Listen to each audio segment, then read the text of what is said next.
Assalamualaikum warahmatullahi wabarakatuh. Permisi ya Pak, permisi ya Bu. Di sini saya akan mempresentasikan hasil materi yang saya buat, yaitu sistem tanggap darurat kebakaran di rumah sakit.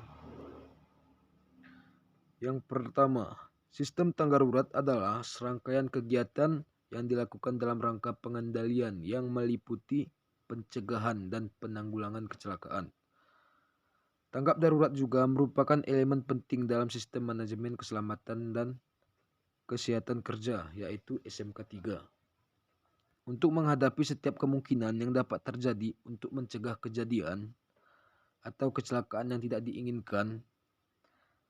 Namun demikian hendaknya keparahan atau konsekuensi yang ditimbulkan dapat ditekan sekecil mungkin. Untuk itu diperlukan sistem tanggap darurat. Makanya kita buat sistem tanggap darurat. Dan yang kedua, langkah-langkah penyusunan tanggap darurat. Mitigasi, yaitu kajian awal yang dilakukan untuk mengeliminasi atau menurunkan derajat risiko jangka panjang terhadap manusia dan harta benda. Kesiapsiagaan, yaitu kegiatan yang dilakukan lebih lanjut berdasarkan hasil mitigasi yang mencakup pengembangan kemampuan personil.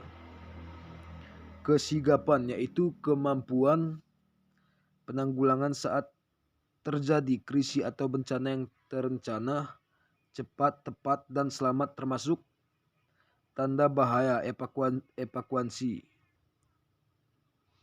Pemulihan, yaitu kegiatan jangka pendek atau untuk memulihkan kebutuhan pokok minimum kehidupan masyarakat yang terkena bencana dan jangka panjang mengembalikan kehidupan secara normal. Dan yang ketiga, tahap tanggap darurat. Dan yang pertama di sini tahap tanggap darurat yaitu menyelamatkan diri dan orang terdekat. Ketika terjadi kecelakaan atau kebakaran, maka kita harus menyelamatkan diri dan orang-orang yang terdekat kita. Dan yang kedua, jangan panik.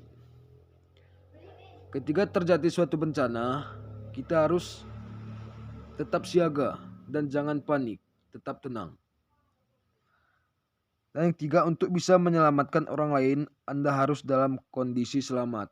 Ya, ketika kita harus menyelamatkan orang lain, kita harus dengan juga kondisi selamat. Lari atau menjauh dari pusat bencana, tidak perlu membawa barang-barang apapun.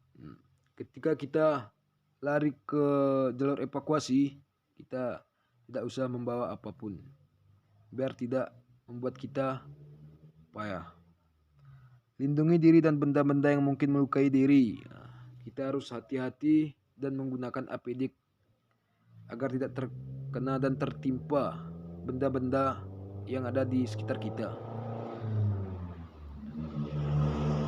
Dan yang keempat, jenis keadaan darurat. Keadaan darurat tingkat 1 adalah keadaan darurat yang berpotensi mengancam manusia dan harta benda yang secara normal dapat diisi oleh personil jaga dan suatu instalasi atau pabrik dengan menggunakan prosedur yang telah dipersiapkan. Keadaan darurat tingkat 2 yaitu suatu kecelakaan besar di mana semua karyawan yang bertugas dibantu dengan peralatan dan material yang tersedia di instalasi tersebut. Keadaan darurat tingkat 3 yaitu keadaan darurat berupa malapetaka atau bencana dahsyat dengan akibat lebih besar dibandingkan tingkat 2 dan memerlukan bantuan dan koordinasi tingkat nasional. Dan yang kelima, kebijakan penanggulangan tanggap darurat kebakaran di rumah sakit, yaitu kebijakan penanggulangan tanggap darurat kebakaran disusun supaya menjadi pola tanggap darurat kebakaran yang terpadu, sehingga menjadi panduan bagi para petugas agar dalam pelaksanaan penanggulangan tanggap darurat kebakaran dapat berjalan dengan lancar dan sebaik-baiknya. Dan yang terakhir, faktor yang berhubungan dengan pelaksanaan sistem tanggap darurat. Pengetahuan tentang tanggap darurat tidak hanya sebatas tahu saja, akan tetapi harus dipahami dan diaplikasikan. Tingkat pendidikan berpengaruh terhadap pola pikir individu, sedangkan pola pikir berpengaruh terhadap perilaku kita. Seseorang, dengan kata lain, pola pikir seseorang. Yang berpendidikan rendah dan berbeda dengan pola pikir seseorang yang berpendidikan tinggi.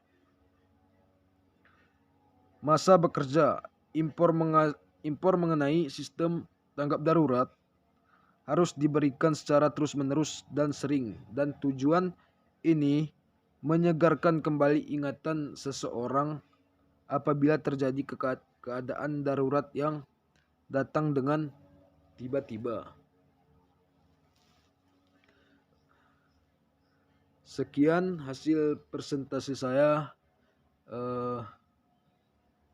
Mudah-mudahan bisa bermanfaat bagi kita semua.